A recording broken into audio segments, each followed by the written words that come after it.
반갑습니다. 오늘은 레위기 15장과 16장 함께하는 주일 아침입니다. 오늘 주일 아침도 주님 안에서 예배와 또 하나님을 만나는 시간으로 여러분 영적으로 회복하시는 하루 되시기 바랍니다. 기도하겠습니다. 하나님 아버지 감사합니다. 오늘 주일 예배를 통하여서 또 주님을 만남으로써 주님과 교제함으로써 영적인 회복과 코로나를 영적으로 극복해 나가는 우리 모든 성도가 될 수 있도록 인도하여 주옵소서. 예수님의 이름으로 기도합니다. 아멘. 예, 제가 지난 금요일 날 들었던 것 중에 레위기 11장과 15장은 부정함에 대해서 이야기를 했다고 합니다. 들었습니다. 그래서 그 15장 오늘 한 부분이 걸쳐 있어서 말씀을 드리는데, 오늘은 그 유출병에 대해서 이야기합니다. 남녀나 그 몸에서 나오는 어떤 이렇게 나오는 어떤 그런 것에 대해서 유출하는 건데, 특히 이제 여자들에 대한 생리 부분에 대해서 이제 이야기를 좀 하고 있는 것입니다. 그러니까 생리를 하면 부정하다. 이렇게 생각하면 우리가 좀 오해의 소지가 있죠. 이게 자연적으로 생리하게 하나님께서 만드셨는데 왜 생리를 하게끔 이렇게 부정하게 하냐, 이렇게 우리가 오해할 수 있는데, 이것은 이게 자세히 살펴보면 이런 거죠. 그 당시의 시대적인 상황이나 또 우리나라 조선시대만 봐도 여자의 몸을 잘 이렇게 정결하게 하는 것이 굉장히 중요하다라고 이야기를 하고 있지 않습니까? 보통 이제 여자들이 이제 그 어떤 유출을 하게 되면 이제 보통 이제 7일간 이제 격리를 하게 됐다라고 이야기합니다. 그러니까 그런 생리를 한다는 거는 이제 처녀라는 거죠. 처녀라는 것은, 그러니까 하나님께서 그런 또 하나님의 자손과 후손을 또 거룩한 후손을 만들기 위해서 이렇게 보호하신다는 차원이죠. 그러니까 뭐가 격리되었다 이런 개념보다는 그 여인을 주의 백성으로, 주의 자녀로 보호하신다라는 차원에서의 이렇게 부정이라는 선언이 됐고, 또 그 부정함이 이제 좀 이렇게 제한된 활동으로 이야기를 나타나는 거지요. 그래서 하나님의 보호하심 속에서 있다, 이렇게 생각하면 될 것 같습니다. 그리고 그게 이제 끝나는 때는 이제 8번째 날에 속죄제와 번제를 드려서 이렇게 나올 수 있는데, 그러지 않고서는 이 15장 31절에 보면 죽는다, 이렇게 무섭게 이야기를 하고 있습니다. 자, 그때 태어나지 않는 게 참 우리에게는 참 다행입니다. 근데 여러분, 신약에 와서는 그게 다 해제가 됐지 않습니까? 그러니까 예수님 때도 예수님이 오셔가지고 12년이나 혈류증으로 고생한 여인, 그러니까 그것도 피해에 대한 유출이지요. 그 병이지만. 그런데 그 여인을 이렇게 치료하시고, 이렇게 회복하시고, 또 그 당시에 종교인들은 막 비판하고 막 그랬는데, 예수님은 그것에 대해서 자유를 선언하시고, 또 믿음으로 그것을 해결시켜 주셨다는 것입니다. 그뿐만이 아니라 나병 환자도 고치시고, 죽은 자를 살리시고, 세리와 창녀와 함께 밥을 드시고, 이런 어떻게 보면 그 당시에 부정한 자들과 함께 하나님이 교제하며 또 치료하시며 그런 자리에 하나님이 함께 하셨다는 거, 하나님이 이 땅에 오신 목적이지요. 그래서 우리도 우리 안에 우리보다는 덜 거룩해 보이는 사람들에 대해서 우리가 뒷짐을 지고 있으면 안 됩니다. 그러니까 우리가 보통 나는 하나님의 백성이고 하나님의 자녀고, 근데 저 안 믿는 사람들에 대해서 우리가 그들을 굉장히 불쌍히 여기고 또 그들을 측은히 여기면서도 그들을 영혼의 구원의 대상으로, 또 하나님의 자녀로서의 부르심의 대상으로 우리가 그를 거룩한 마음으로 바라봐야 된다는 것입니다. 그러니까 교회의 존재의 목적은 그 안 믿는 사람들의 그 거룩한 하나님의 자녀를 삼는 영혼 구원에 우리가 마음을 가져야 된다는 것입니다.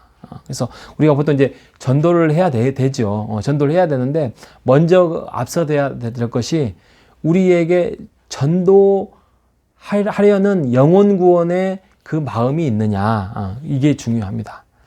예, 몸의 유출 이야기 하다가 여기까지 이야기를 하는데, 하나님이 교회의 거룩함은 안 믿는 자들에게 늘 더 불쌍히 여기고 인도하신다, 이렇게 생각하시면 될 것 같습니다.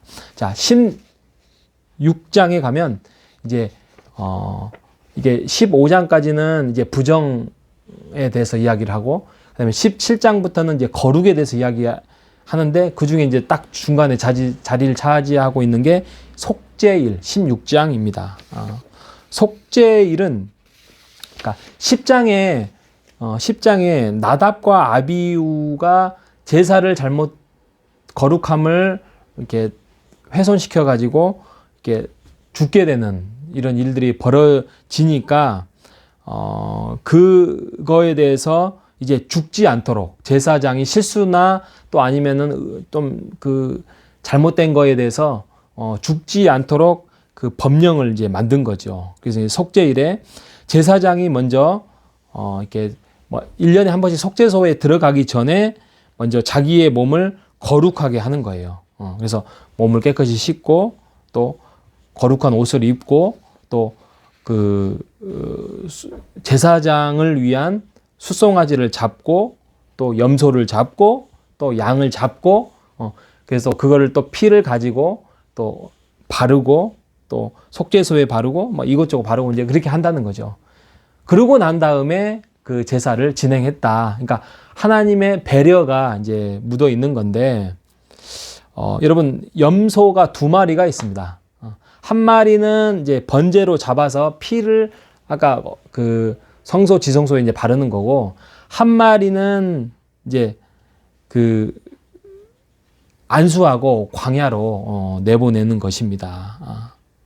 그래서 그 20절인가요? 20절에서 22절에 보면 아사셀에 대해서 이제 안수하고 이제 내보낸 한 마리를 내보내잖아요. 그러니까 이게 이제 보통 그 자기 집에 키웠던 동물 아니겠습니까? 그러니까 어떻게 보면 그냥 아무런 마음이 없는 게 아니라 아주 어린 새끼 때부터 키웠던 그런 동물들을 자기 죄로 인하여서 자기의 죄를 그 동물에게 안수를 하고, 그 동물이 그 죄를 짊어지고 이제 아사셀 나간다는 거죠. 여러분, 아사셀이라는 용어가 좀 생소합니다. 이렇게 히브리서에 한번 나온가요? 그리고 난 다음에 여기 이제 레위기에 나오는데, 아사셀의 의미는 좀 굉장히 이게 혼란스럽습니다. 그러니까 한마디로 말하면 이렇게 분리, 또 격리라는 개념도 있지만, 뭐 그 당시에 무슨 그 이스라엘 진 밖에 있는 귀신 뭐 이런 의미도 있고, 여러 가지가 있는데 뭐 하나다라고 성경에 대해서는 이게 난해 구절로 되어 있습니다. 아무튼 중요한 거는 그 아사셀의 염소, 그래가지고 내 죄 대신 내 집에 함께 있었던 그 동물이 이렇게 안수를 받고 떠나면서 결국에는 돌아오지 못한다, 죽게 된다라는 거죠.